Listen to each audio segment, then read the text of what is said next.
Susan, I'd like to know what you're doing about education, secondary education in Richmond. The provision doesn't seem to be particularly good, particularly in the East Sheen area.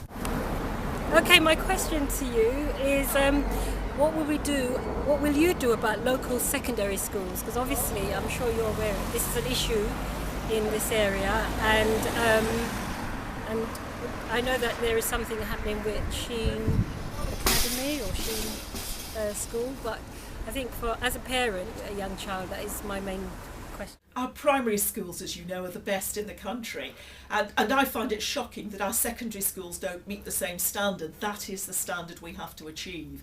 Now, I have to say there has been improvement across the board over the last few years, and that's good. But what I think is regarded really as our weakest school in Richmond, in Sheen, is going to become an academy in September. Now, it's already improving significantly, but that's going to make a huge difference. It's more resources, not just for buildings, but for teaching staff. There's much more flexibility in managing and teaching the school. And I think that's going to confirm the very significant and marked turnaround of Sheen.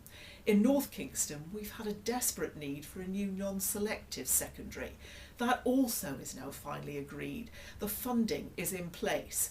And for both of those schools, consultations are now going forward. So if you're interested in those issues, please go to my website, because those schools will be the best if we get the community and parent input right up front when it's still going through the final part of the planning and decision-making stage.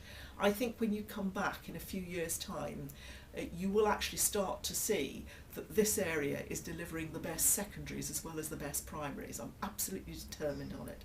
There are any good free childcare things here like Sure Start, and I was wondering why that was.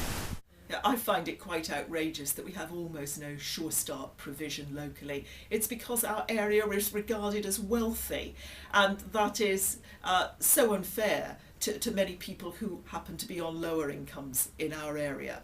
Look, the local councils are trying to do a lot by funding children's centres. The government's funded a couple across the constituency, but the local councils are funding others, and those are providing some help to families. But I piloted through my party a policy to provide free childcare up to the age of the start of school. I think that's going to be really important. We're not going to be able to introduce that immediately in a new parliament because of this deficit that we're all facing. But as soon as there is some money freed up, we've identified that as one of our priorities. It really matters to families and to give children a high quality start in life.